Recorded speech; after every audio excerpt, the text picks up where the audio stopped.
Sahabat belajar bening dimanapun berada, lalu hal yang paling menarik lagi adalah lantas apa yang paling penting disiapkan di rumah oleh orang tua?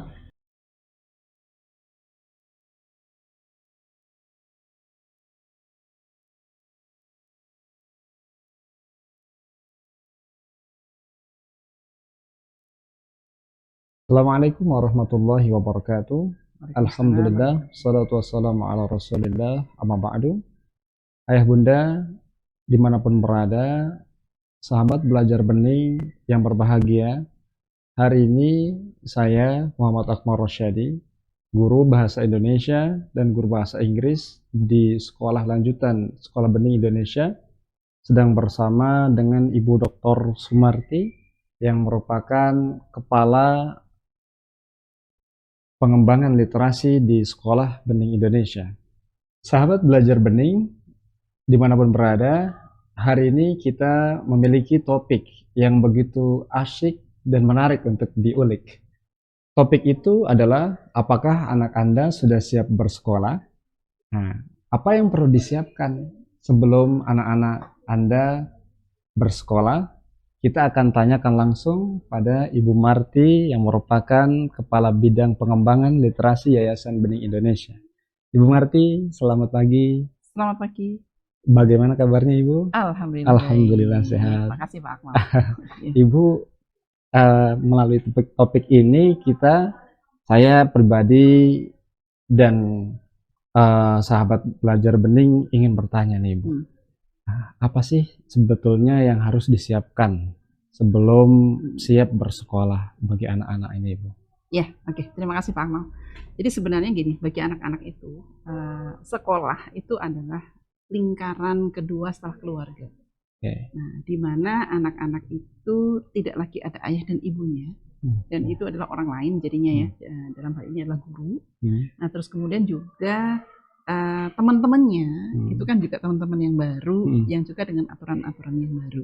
Nah, sehingga yang paling perlu disiapkan oleh orang tua bahwa ini adalah circle sosial pertama bagi anak-anak dari rumah, meskipun mungkin ada yang PAUD, mungkin ada yang les, ada yang lainnya.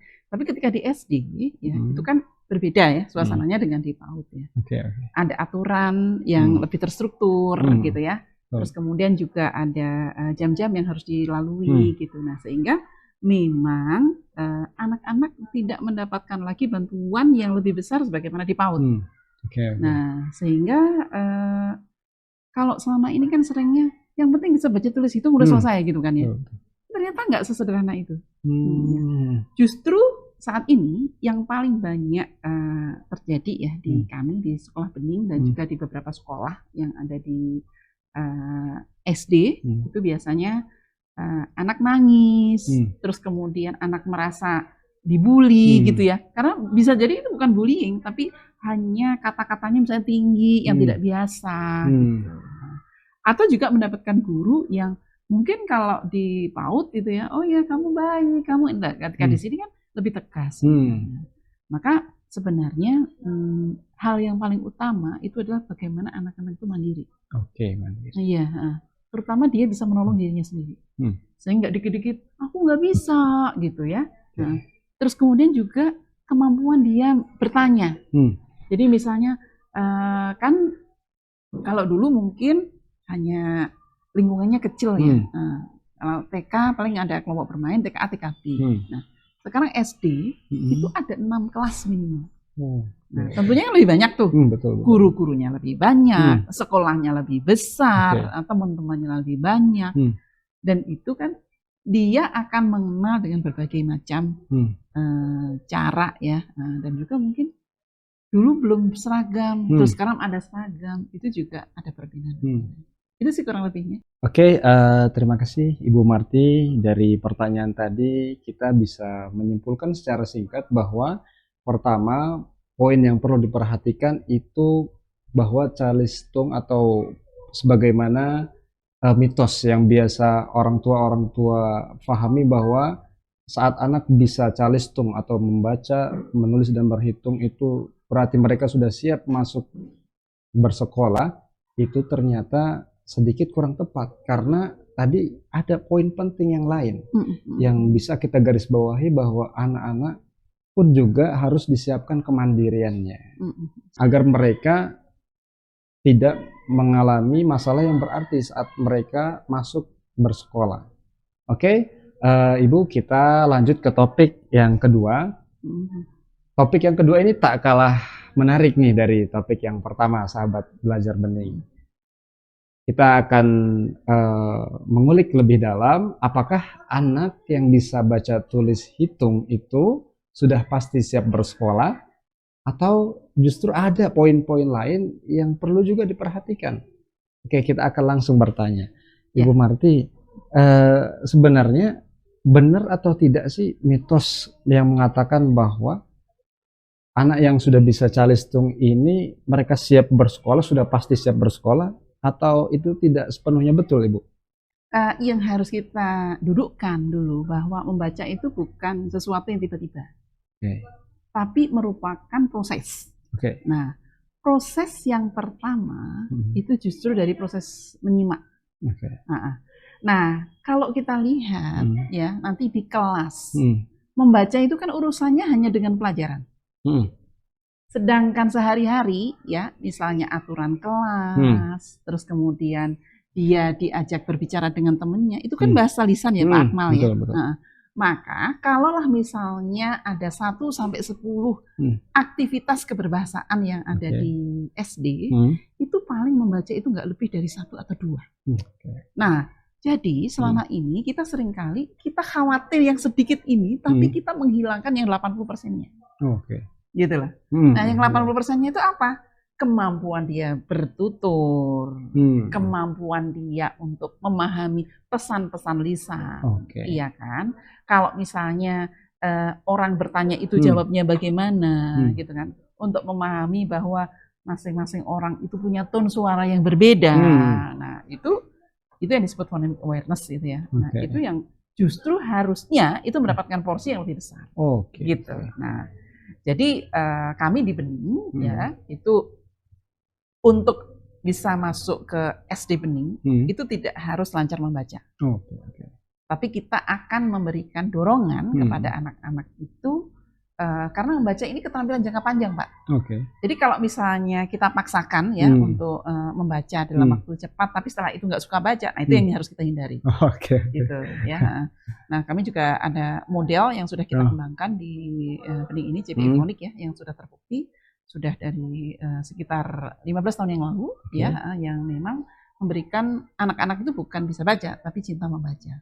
Ya, mungkin Pak Akmal sudah bisa melihat ya hasil di SL ya, bagaimana anak-anak memahami tentang teks gitu ya. Betul. Nah, itu tidak bisa dilewati dari bagaimana pembiasaan yang sudah kita bangun dari tata dari bawah.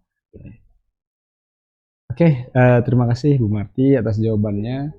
Jadi seperti yang disampaikan oleh Bu Marti tadi bahwa membaca ini bukan menjadi tolak ukur terbesar.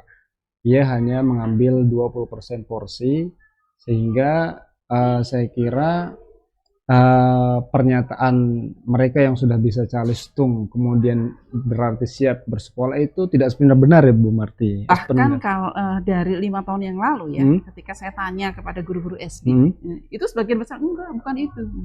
Iya, karena anak yang bisa calistung tapi kalau dia nggak bisa fokus, terus kemudian menerima perintah lisan nggak bisa, itu lebih merepotkan, Pak. Gitu. Baik. Sahabat belajar bening dimanapun berada, lalu hal yang paling menarik lagi adalah lantas apa yang paling penting disiapkan di rumah oleh orang tua sebagai bentuk tanggung jawab orang tua untuk mempersiapkan anak-anak mereka agar siap bersekolah. Kita langsung bertanya kepada Bu Marti. Bu, sebetulnya apa nih yang menjadi peran seharusnya orang tua untuk mempersiapkan anak-anak mereka untuk siap bersekolah? Ya. Yang pertama adalah kemandirian. Ya, kemandirian untuk mengurus diri sendiri. Terus kemandirian untuk mengenali barang-barangnya sendiri. Sehingga nanti itu juga perlu ya ayah dan bunda ya. Dan jadi di mana bagaimana tempat minumnya, terus kemudian pensilnya dan lain-lainnya. Nah, itu perlu disiapkan Oke. dan diberikan nama dan diberikan tanda ya, sehingga nanti ketika dia berangkat pulang itu silahkan dicek. Oke. Nah, karena apa? Ini bukan hanya masalah apa namanya penghematan atau apa, bukan. Tapi sebenarnya lebih pada masalah tanggung jawab. Oke. Ya, tanggung jawab itu yang pertama. Nah, yang kedua itu adalah kemandirian menjaga benda-bendanya. Kemandirian menolong dirinya sendiri. Misalnya seperti pakai sepatu, terus kemudian mengancingkan baju, pakai celana. Nah, itu justru harusnya disiapkan lebih banyak di rumah bukan di sekolah. Terus kemudian yang ketiga ya, karena di beberapa sekolah, ya apalagi sekarang juga pemerintah ada MBG itu ya, makan bergizi gratis itu. Nah itu kan masalah menunya itu kan tidak selalu seperti maunya anak. Nah maka kita juga perlu mempersiapkan bahwa ada keanekaragaman rasa yang harus dicicipi oleh anak-anak ya. Jadi kemandirian, terus kemandirian itu mulai dari kemandirian mengurus diri sendiri, kemandirian menjaga barang-barangnya, dan terus kemudian proses adaptasi gitu ya. Nah itu semuanya dan fokus tentunya. Nah kenapa fokus ini penting ya? Nah ternyata Pak Akmal ya, anak-anak itu sekarang tuh banyak yang mager.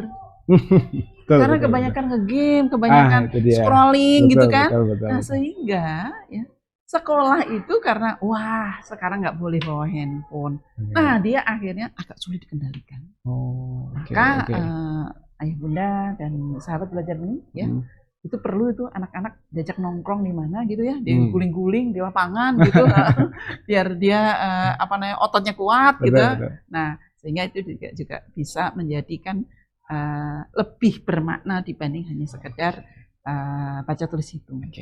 Dan yang jangan lupa itu adalah pola tidur. Iya, karena seringkali tidur yang tidak cukup itu menjadikan anak-anak, istilahnya orang Jawa itu rungsing. Rungsing itu apa ya?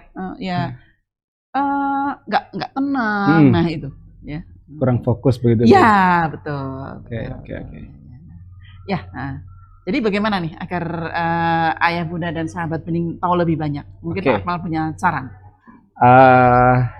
Sahabat belajar bening dimanapun berada, tadi adalah sekelumit daripada jawaban pertanyaan-pertanyaan yang begitu menarik. Lengkapnya, ayah bunda pasti penasaran apa saja sebetulnya yang merupakan kewajiban bagi orang tua untuk menyiapkan anak-anak mereka, kemudian juga tadi tentang kemandirian, kemudian tentang fokus, kemudian tentang rasa tanggung jawab anak agar mereka menjaga barang mereka masing-masing. Itu semua tentunya akan dibahas tuntas oleh beliau ahlinya pada kegiatan webinar yang nanti akan dilaksanakan oleh Yayasan Bening Indonesia. Lalu pertanyaannya bagaimana untuk mengakses atau mendaftar kegiatan tersebut?